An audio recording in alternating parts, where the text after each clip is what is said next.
So yan guys, ginisa na natin yung chicken. Una natin ginisa, bawang, sibuyas, luya. And then, chicken, ginisa din natin. Tapos, nung maluto-luto na ang chicken natin, namuti na siya, nilaglag na natin yung munggo. Hindi ko na pinakita sa inyo yung paggisa dahil basic na yan. May luya to guys ha. Saka bawang. Ayan o, luya. Ginayat ko lang siya ng maliliit. Ayan, luya yan. So, ganito lang. Dinudurog-durog ko pa yung munggo para medyo lumapot. So, medyo malalaki yung chicken ko ngayon. Kasi minsan pag nagluto kami, gayat na gayat. Ngayon, hindi na. Tinamad na ako. Hinati-hati ko na lang yung pang-adobo. Yung slice sa palengke. Hinati ko na lang. Yan. So, tapos, lalagyan pa natin yan ng ibang sahog natin. Para hindi lang munggo. Ang dahon natin ngayon ay mustasa. Yan. Wala akong malunggay ngayon eh. Masarap yung dito, di ba? Alugbate, saka talbos, or malunggay. Yan. Talbos ng ampalaya. Masarap din. Pero ang gagamitin natin ay mustasa. Kasi iniwasan ko munang pakainin si Papa ng mga spinach. Like, kangkong, yung mga pamilya ng spinach, water spinach, kangkong, yan, saka yung alugbati spinach kasi mayroon siyang gout, arthritis, yung namamagay yung hinlalaki ng kanyang paa. So, pinag-aaralan ko yung mga pagkain na mababa sa purines. Ang purines, yun yung nagiging crystal, yun ang nagpapasakit, nagpapamaga, yun ang nagiging gout. Ayun. So, inaral ko yun, ni-research ko. So, yung mga pagkain na mga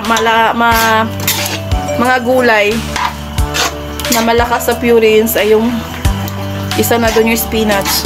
So, lagi kasi ulam naming gulay ay kangkong at alugbati, malunggay, talbos yan. So, kumakain kami ng alugbati pero pag wala si Papa dito.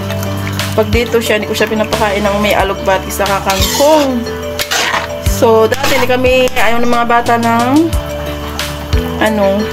mustasa kasi medyo may pagkapait siya, diba? May pagka-bitter. Yung, yung mustasa. So, ngayon, sinasanay ko silang kumain. Huwag lang masyadong i-overcook para hindi siya pumait. So, yun. Sana may natutunan kayo dun sa aking pag-share ng gout sa may mga gout dyan. Yan. Yun lang. So, mamaya haluan pa natin yan guys ng sasabawan pa natin yan. Tapos hahaluan ko siya guys nito. Mickey noodle. So, ito guys ang ating mustasa. Fresh na fresh po yan. Binili ko yan nung naglakad kami ni Papa. Daan kami ng palengke. So, nakita ko siya fresh na fresh. So, parang mas maganda bumili paghapon kasi bagong deliver talaga siya. Fresh na fresh yan guys. So, ayan o. Gusto ko to sa sinigang.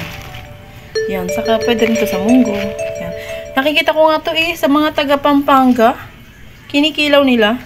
Or ginagawa nilang ito yung parang pinakaletos sa sangyup nila. Yun, di ba? So, try ko din yan minsan. Kasi ma-bitter-bitter. It's a bitter. Huh? Okay. So, hihimayin ko lang guys. Tapos, ihahalo natin doon sa ating nilulutong ulam na munggo sa araw ng Sabado. Okay!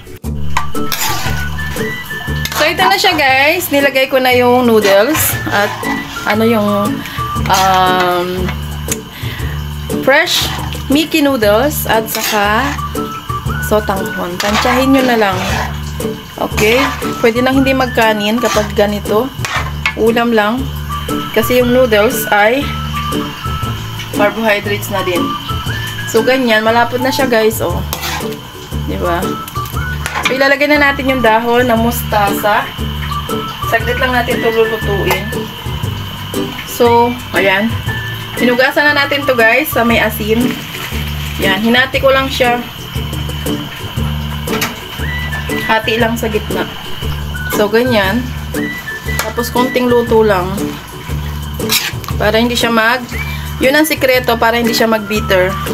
Para hindi siya magpait. Yun. Saglit nyo lang lulutuin.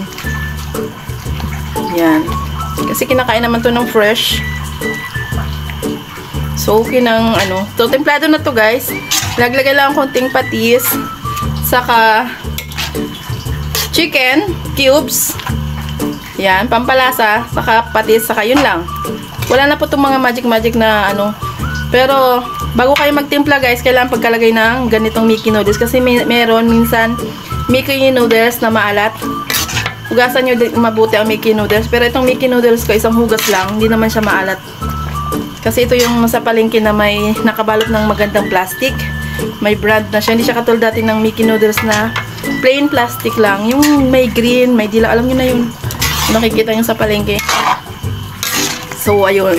Saka yan, may sotanghon. So, okay na yan guys. I-off ko na. So, ayan na. Luto ng ating munggo with Mickey noodles and mustasa. So, kain na tayo guys. Hintayin namin si Papa Boy dumating.